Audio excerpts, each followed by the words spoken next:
So this is interesting. The WNBA ratings are in for the WNBA All-Star game against the U.S. Women's Olympians. And I don't know what happened, what's going on, but it smashed their all-time records, destroyed them. They've played before, the WNBA All-Star team and the USA Olympic team. They've played before, and nobody watched. And this time, they smashed records, proving once again that Caitlin Clark is driving revenue for the league and should be now on the Olympic team. But she's not. I'll get to that in a second. What's interesting, though, is with the Paris Olympics starting Wednesday, the league is now on hiatus until until August 15th. So the WNBA is not playing, meaning Caitlin's not playing. And the Olympics will be playing, but Caitlin's not part of that. I would suggest, if the league wasn't as tribal and petty, that not only Caitlin Clark, but Angel Reese, clearly both should have been put on the Olympic team. Did you watch the WNBA All-Stars that had Reese and Caitlin Clark against the Olympians? Angel Reese got a double-double in 18 minutes. She's been fantastic, overshadowed by Clark. And Caitlin Clark led everybody in assists. Both could be near the end of the bench, and you'd watch two rivals now playing together, friends, or at least colleagues on the same floor, fighting for the same Olympic gold. In a tribal, divided world, especially with what the Olympics can bring, uniting all of us, we get very little of that. Wouldn't that be cool? Nah, let's just wait 4 more years.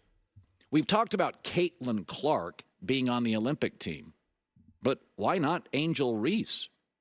She's been phenomenal. They're just different players. In 18 minutes, she had 12 points and 11 rebounds against the Olympic team. I don't care what league you're in. That's phenomenal. And I've said this. I don't want Caitlin Clark to win. We got Magic Bird here. That's what we should have. Caitlin wins here. Angel wins there. Maybe Angel's team is better. Caitlin wins some more personal awards, but eventually Caitlin's team gets good, and then people recognize how great Angel Reese is. So no Angel or Caitlin Clark for the next month as football camps open up. The WNBA will now disappear, but women's basketball doesn't need to. If they had Angel Reese and Caitlin Clark, even back of the bench, both playing together for the first time on the Olympic team. You keep telling me these amazingly talented young women aren't ready for it. I'll say it again. Women's basketball's not quite ready on how to handle Caitlin Clark and Angel Reese. Here's J-Mac with the news. Yeah, so it's just crazy to me. And this is, I actually just made a video the other day about this, that we have no Caitlin Clark right now. There's no WNBA right now because of the break in the Olympics. And look at this, 3.4 million viewers. That is unbelievable. Now, this video is not to get into the debate whether it's Angel Reese or Caitlin Clark, right?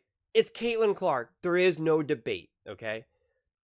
So the fact that she's not on the Olympic team, and even if you want to add in Angel Reese, which I know a lot of Caitlin Clark fans don't want to hear, but even if we just add them into both of them onto the Olympics, it would have made the Olympics infinitely better. Even if you don't like Angel Reese, it's still fun to see them side by side like that. It's still drama. It's still interesting storylines. They could maybe even get on the court together. Maybe Caitlin plays, but Angel doesn't, or Angel does. It's just still more content, more drama, more entertainment. And that is the key word here. Entertainment. Someone the other night said this, and I wholeheartedly disagree. They said, listen, they were talking about the All-Star game, and I said, they kind of worked against Caitlin for breaking that record, and someone was like in the comments said, no, it's all about, winning, and that's what matters, yada, yada, yada. And it's like, on one side, sure. On the other side, you're dead wrong. The only thing that matters is entertainment.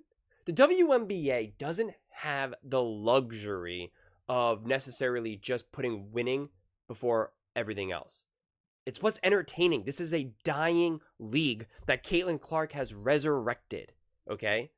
It was on life support only because of the NBA. It's entertainment over anything right now. That's just the way it goes.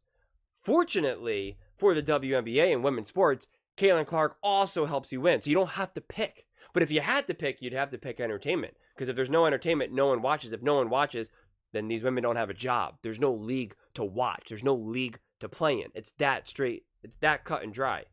I'd love to get paid to go run around in circles in my backyard. No one's going to watch that. If they would watch it, if I could get millions of people watching me just run around doing jumping jacks in the backyard, well, then there you go. I got a business. I got a whole league of my own. It's all about what someone watches and what someone doesn't. That's why things are popular. It's because of the fans. It's so simple.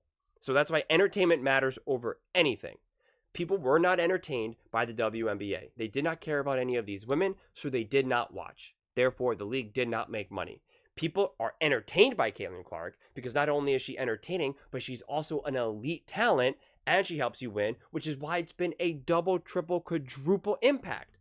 If Caitlin Clark was just really entertaining, or if it was just a race thing and she wasn't that good, the numbers wouldn't be this high. We wouldn't see this. But we love to see greatness. We love to see these records being broken. We love to see this historic year because it's just more legend and myth building. And women's basketball has now robbed us from continuing that momentum into the Olympics. If Caitlin Clark and Angel Reese were on the Olympic team, they're still going to win. Even if you want to say that they're not the best optimal people to put on that team, which I disagree with, especially for Caitlin. You can make the argument against Angel, but even Angel really proved her keep in the All-Star game. She really did. Double-double in 18 minutes was very impressive, and she just looked like she was just overpowering anyone that tried to stop her.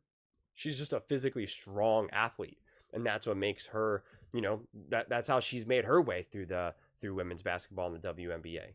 Caitlin Clark is definitely more finesse, more skill-based, can play farther away from the ball. So to me, I find that more interesting and more exciting to watch. But it's also cool to see Angel Reese be dominant down low as well and rip down some of those rebounds. Some of those are not easy rebounds. I know I've even made jokes about this too, about her getting her own rebounds on missed shots. But some of the rebounds are legitimately tough boards to grab. It's just a good, hard, physical basketball. And it's just the WNBA and Team USA. It's one and the same. I know it's separate, but it's also one and the same. They just continue to fumble this, and it's so frustrating to see. Because as Colin highlighted, like right now, the WNBA or just women's basketball as a whole could be the dominant storyline this summer. The dominant storyline. But instead, there's going to be a month of no Caitlin Clark, and some of these shows, probably not Colin because he follows the ratings, but you'll see him on other shows like First Take, wherever, and they're going to try to act like anyone cares about Team USA basketball right now in the Olympics. They're going to try their best to act like it matters. And they're going to talk about it and be like, see, it's not just Caitlin Clark. But we all know the truth. We all know it's Caitlin Clark. We know it. It's not up for debate. It's like that debate is getting old because it's just nonsense. It's like trying to debate that 1 + 1 = 2. It equals 2. And so now they lose that. And then now when they do come back in August, it's the NFL. And for those of you who are maybe newer to the Caitlin Clark, newer to WNBA, newer to just basketball content in general, what you need to realize is that NFL is king. Why? Because cash is king. That's where all the views are. That's where all the ratings are. That's where all the content is. That's where all the money is. That's where all the drama, the storylines. That's why they keep trying to extend the NFL by a week. Because it's massive. Colin has talked about this. He says people will always ask him, why do I cover so much football? And he's like, because that's what people want to watch. That's what people want to see. That's what people tune in to see. And so for him, it's like 80% football. It's why I started this channel to try to separate it and make it more basketball driven, because my other channel has become so football driven. And it's clear because I post basketball videos on that other channel, and not a lot of people watch it. I was trying to cover the NBA playoffs, and people barely cared.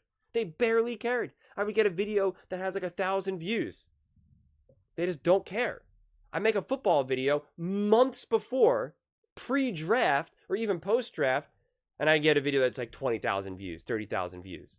just about like, well, Jordan Love be a good be a good football player, a good quarterback this season. 20,000 views. I'm in the NBA Finals, the Celtics versus the Mavs. No one cares. I make a video, no one cares. I make a Caitlin Clark video, I get 60,000 views. Better than anything. Better than every single playoff video. One Caitlin Clark video, for me, did better than every single basketball video I made in the last year combined. Do you understand what I'm saying? One Caitlin Clark video did more than basketball, and that wasn't just an outlier, because I have multiple Caitlin Clark videos that individually have done better than all of my basketball videos combined. It's shocking how popular Caitlin Clark is. It's just mind-blowing. And the fact that they want to keep putting up guardrails and barricades to stop that from really just continuing to grow and explode is just insanity. It's just insanity. And Colin keeps saying, you know, they're just not ready for it. And it's like, no, they were ready for it. They just don't want it. They just don't want it. And it's just, man, it's just such a massive mistake. It really, really is. It's so mind-blowing. I'm hopeful that this channel, since this is obviously a new channel now and it's going to be more basketball driven, that once we have like an embedded basketball audience, we'll be able to continually talk about Caitlin Clark and the NBA hopefully as well, and Team USA, both women's and men's. That's my hope. I'm just curious to see how that unfolds. It seems to be going well so far. It still seems to be very Caitlin Clark driven, and ultimately I want to make content that people want to see and engage with. That's where my passion lies, is, you know, genuinely entertaining and building communities. And it was clear to me that my other channel, the community is definitely very football driven, because I remember even when football ended and then we started posting more basketball content, a lot of people were like, I don't really know I don't even know, you know, it's like, I don't even know how to engage with this. So I'm hopeful that a separate basketball driven channel will build more of like a concentrated basketball community. And it's not to say that my other channel is only going to be football. I'll still cover basketball stories as well over there, but I'm just curious to see how this goes. This is more of like an experiment more than anything. But those are just my thoughts. I would absolutely love to hear yours. What do you guys think about the record for 3.4 million viewers for the All-Star game? Let me know in the comments below. I read every single comment, so whether you agree with me or disagree with me, either way, let's get in some discussions, let's get in some fights, but ultimately, let's just have some fun. And please do consider subscribing. We are building an amazing community here, and I would absolutely love to see you part of it. I want to build something that we all genuinely feel connected to, something that we're really excited to be part of. I think we're well on our way to doing it. And please don't forget to give this video a thumbs up, as it really does help with the visibility and the algorithm. Thank you so much, and see you next time.